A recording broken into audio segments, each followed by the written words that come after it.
En aquel tiempo Jesús se puso a enseñar otra vez junto al lago. Acudió un gentío tan enorme que tuvo que subirse a una barca. Se sentó y el gentío se quedó en la orilla. Les enseñó mucho rato con parábolas, como él solía enseñar. Escuchad, salió el sembrador a sembrar. Al sembrar, algo cayó al borde del camino, vinieron los pájaros y se lo comieron. Otro poco cayó en terreno pedregoso, donde apenas tenía tierra. Como la tierra no era profunda, brotó enseguida, pero en cuanto salió el sol, se abrasó y por falta de raíz se secó.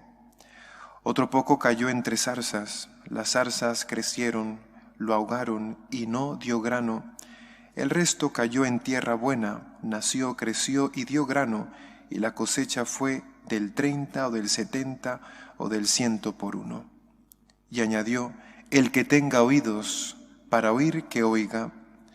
Cuando se quedó solo, los que estaban alrededor y los 12 le preguntaban el sentido de las parábolas. Él les dijo, a vosotros se os han comunicado los secretos del reino de Dios. En cambio, a los de fuera todo se les presenta en parábolas, para que por más que miren no vean, por más que oigan no entiendan, no sea que se conviertan y los perdonen. Y añadió, ¿no entendéis esta parábola? Pues ¿cómo vais a entender las demás? El sembrador siembra la palabra. Hay unos que están al borde del camino donde se siembra la palabra, pero en cuanto la escuchan, viene Satanás y se lleva la palabra sembrada en ellos. Hay otros que reciben la simiente como terreno pedregoso. Al escucharla la cogen con alegría, pero no tienen raíces, son inconstantes, y cuando viene una dificultad o persecución por la palabra, enseguida sucumben. Hay otros que reciben la simiente entre zarzas. Estos son los que escuchan la palabra, pero los afanes de la vida, la seducción de las riquezas y el deseo de todo lo demás los invaden, ahogan la palabra y se queda estéril. Los otros son los que reciben la simiente en tierra buena, escuchan la palabra, la aceptan y dan una cosecha del 30 o del 70 o del 100 por uno. Palabra del Señor.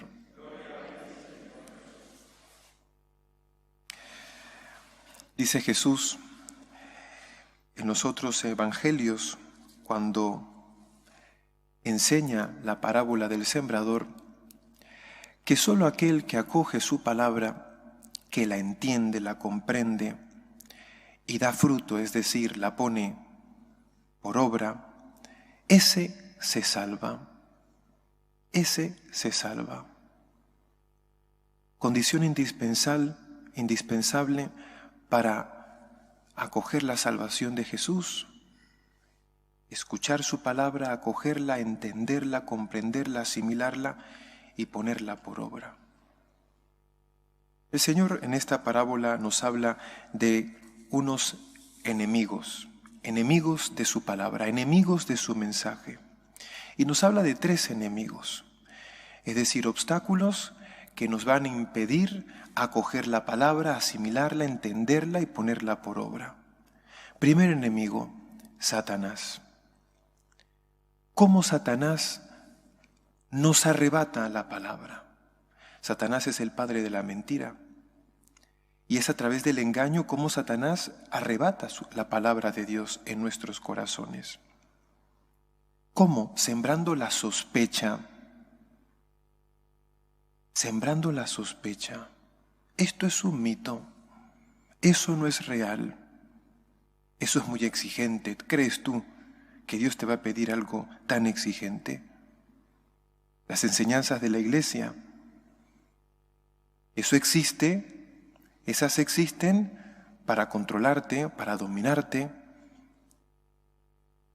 La sospecha.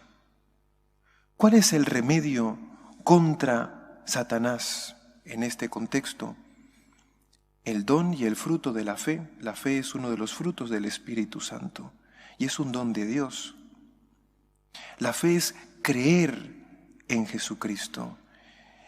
Y la fe es necesaria para comprender su mensaje, acogerlo.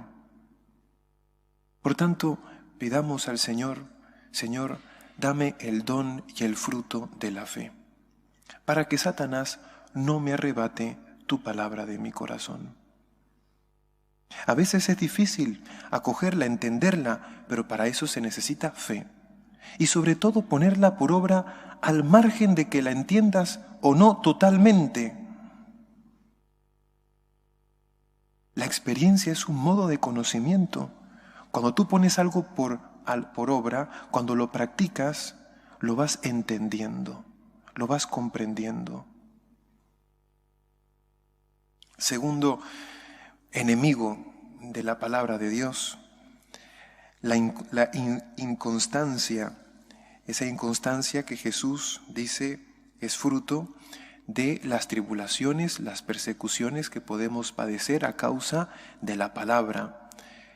Es decir, las cruces que nos llegan porque intentamos vivir según el Evangelio. Esas incomprensiones, indiferencias, insultos, calumnias, marginaciones que podemos sufrir porque nosotros nadamos contracorriente, porque nosotros intentamos hacer la voluntad de Dios. Cuando nosotros intentamos vivir la palabra de Dios, hacer su voluntad, ese ejemplo escuece a aquellos que no quieren saber nada de Dios y de la Iglesia, y que genera pues una cierta persecución. Ante esta dificultad, ante este enemigo, tenemos que pedir al Señor el don de fortaleza. También es uno de los dones del Espíritu Santo. ¿Qué es la fortaleza? Es perseverar haciendo el bien al margen de las dificultades que podamos padecer. Ese es el don de la fortaleza. Señor, ayúdame a ser constante, a perseverar hasta el final, a cargar mi cruz de cada día, a ofrecerte todo por amor, a aguantar por amor a ti, por amor al prójimo. Dame el don de fortaleza. Y tercer enemigo, dice el Señor que son las riquezas, las preocupaciones, los afanes de la vida. Estas cosas, si nosotros no las enfrentamos bien, pueden generar en nosotros un olvido de Dios y un olvido de lo esencial. Al tener la mente embotada por el afán de las riquezas, los lujos, las preocupaciones, genera pues un olvido y genera, por tanto, también un apego a las cosas de este mundo. Cuidado con el olvido de Dios. Cuidado con el olvido de Dios y de lo esencial, la vida eterna. Vivir según la voluntad de Dios.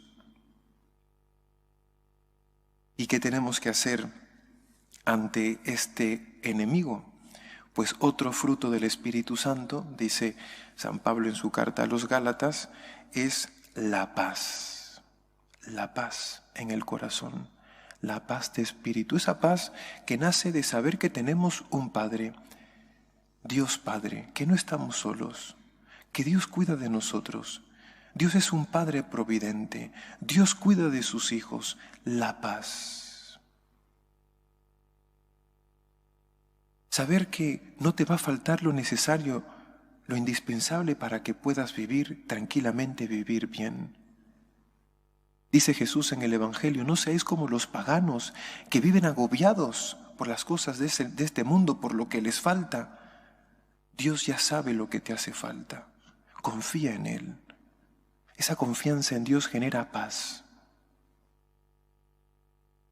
Y pues en la medida en que nosotros tengamos fe, tengamos fortaleza y esa paz, fruto de la confianza en Dios, podremos comprender la palabra, acogerla y ponerla por obra y por tanto acoger la salvación de Jesús.